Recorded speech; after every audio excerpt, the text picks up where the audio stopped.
네, 하나님은 당신 사랑으로 세상을 창조하셨죠. 항상 부모님은 자식에게 보다 좋은 것을 주려고 하십니다. 아마 여러분들도 식사를 할 때 아마 잘 아실 거라 생각하는데요. 보통 부모님들이 맛있는 음식을 해주시고 부모님들이 한 점 더 많이 먹기보다는 여러분들한테 많이 주고 그러죠. 그만큼 그러한 것처럼 이제 하나님도 당신이 창조한 세상에 보다 좋은 것을 주려고 하십니다. 특히 이 성령을 통해서 우리가 이 세상을 기쁘게 살아갈 힘을 선물로 주십니다.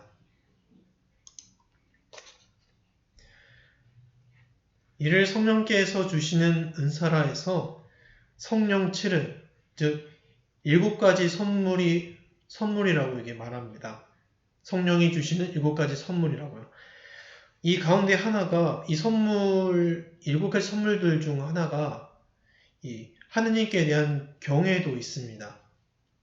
이 경외라는 말이 아마 여러분들한테는 좀 어려운 단어일 수 있을 것 같아요. 쉽게 말하자면은 부모님에 대한 사랑, 자식의 사랑 또는 효도, 공경이라 이해하시면 좋을 것 같아요. 이 경외가 기도 안에서 하느님께 대한 찬미로 이어집니다. 그리고 우리는 성령을 통해 은사들을 받는데 이 좋은 선물을 받을 때 그 선물을 준 사람한테 고맙습니다, 감사합니다 라는 말을 전하죠. 그런 것처럼 기도의 내용 중에 하나가 바로 찬미도 있지만 찬미와 이어지는 감사도 있습니다.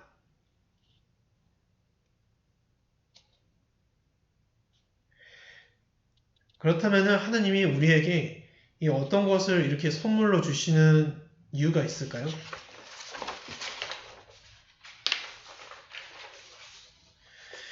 선물을 주시는 까닭은 아무래도 사람들에게 기쁨을 주기 위해서일 겁니다. 이 기쁨이 그 사람으로 하여금 이제 삶을 살아가는 큰 힘이 되어주겠죠. 한편으로는 당신이 주신 선물로 다른 사람들과 기쁨을 같이 나누라는 이 의도도 있습니다. 만약 이를 나의 이익을 위해서만 사용한다면 선물을 받은 사람은 선물을 주는 사람의 의향과 반대로 이 선물을 자신의 것으로만 삼겠죠. 무엇보다 선물을 주시는 것은 당사자에게 기쁨을 주기 위한 것도 있지만 그 당사자와 그 당사자 주변 사람들이 이 기쁨을 통해서 하나로 일치되는 것이 아마 하나님께서는 더 원하시지 않을까 생각합니다. 그러한 일치를 위해서 선물을 주셨는데 만약 이를 거스르고 나를 위해서만 이 선물을 수여하려고 한다면 오히려 나는 사람들과 기쁨을 나누기보다 나 혼자 고립되어서 사람들과 분리된 삶을 살게 될 것입니다. 쉽게 말해서 어떤 친구가 아이스크림을 같이 나눠 먹자고 했는데 이러면 모두 다 같이 기쁘게 나눠 먹으면서 서로 친해질 수 있겠죠. 하지만 그렇지 않고 자기만 아이스크림을 혼자 맛있게 먹으면은 이 기쁨을 누구와 나눌 수 있을까요? 아마 자기 외에는 나눌 수 없다고 생각합니다.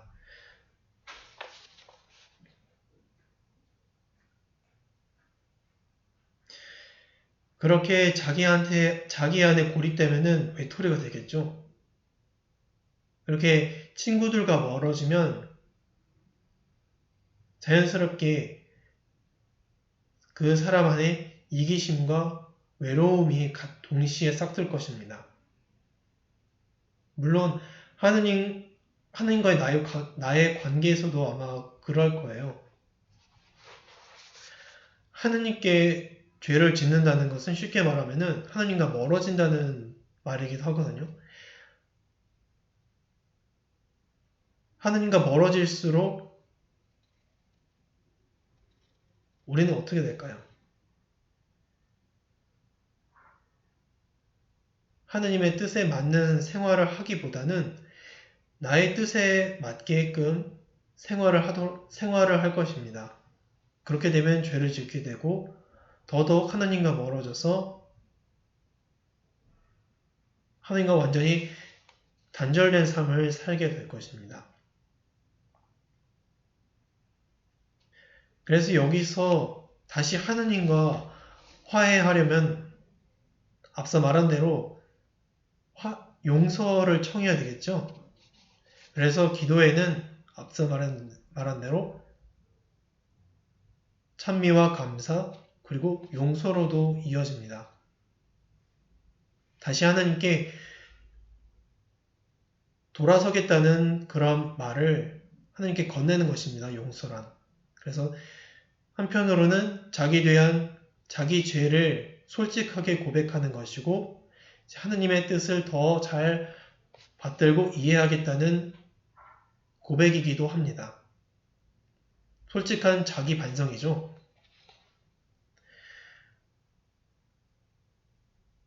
따라서 우리는 하나님께 찬미도 드리고 감사도 드리지만 내가 지은 죄에 대해서 용서를 해달라고 청해야 하기도 합니다.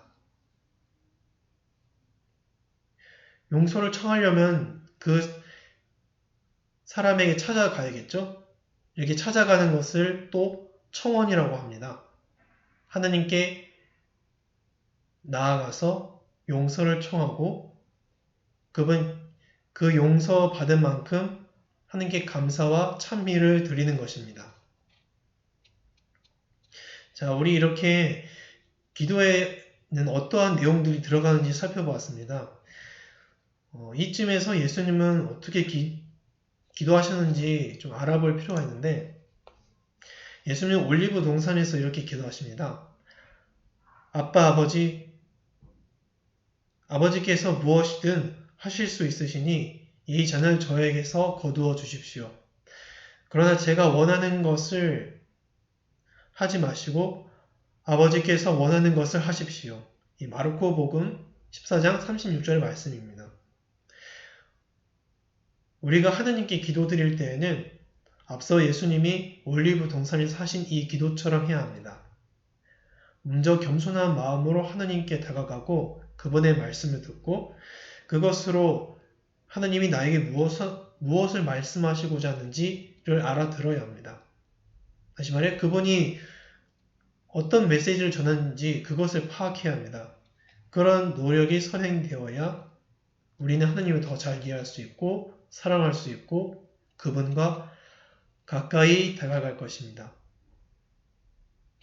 그렇게 예수님처럼 기도한다면 우리는 어느새 그분과 친구가 돼 있지 않을까 생각합니다. 네, 오늘은 제가 준비한 것은 여기까지고요. 여러분과 같이 이 기도에 대해서 이야기를 나누어 보았습니다. 정리해보자면 기도는 하느님과 나 혹은 우리가 나누는 대화를 할 수 있습니다. 그 대화 안에서 우리는 하느님이 창조하신 이 세상을 통해서 하느님을 찬미하고 또 이 창조한 세상에서 기쁘게 살아갈수록 힘을 주신 그 선물에 대해 감사를 드리고 또 내가 받은 것을 혼자 독점하려 하지 않고 모든 이와 나누려고 할 때 혹은 내가 이것을 나 혼자만의 차지로 하고 싶어서 다른 사람들과 분리된 삶을 살고 하느님을 거스려 했을 때 우리는 그분께 용서를 청함으로써 다시 화해의 길에 들어서야 합니다.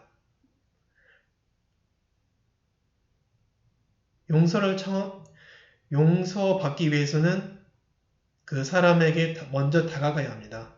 그 사람에게 다가가서 우리는 기도로서 청원해야 합니다. 그래서 기도의 내용에는 찬미와 감사, 용서와 청원이 있습니다.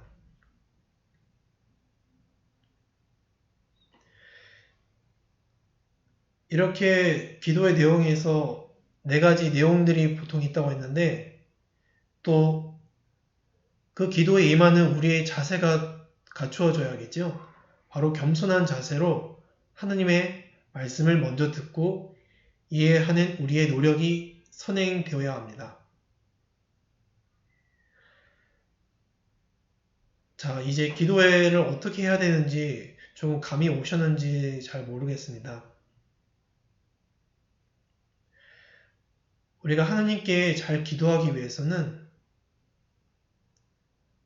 제일 먼저 중요한 것은 나의 말만 하는 것이 아니라 하나님의 말씀을 먼저 귀 기울이는 우리의 자세에 있습니다.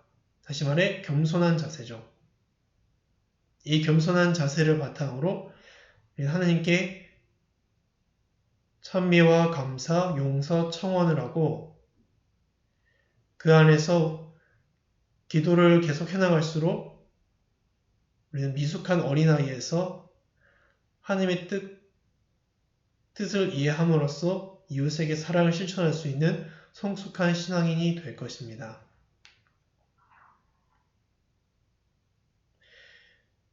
이상으로 이 강의를 마치도록 하겠습니다. 마침 기도로 방송을 종료하도록 하겠습니다. 성부와 성자와 성령의 이름으로 아멘. 영광이 성부와 성자와 성령께 처음과 같이 이제와 항상 영원히 아멘. 성부와 성자와 성령의 이름으로 아멘. 다음에 봅시다, 친구들.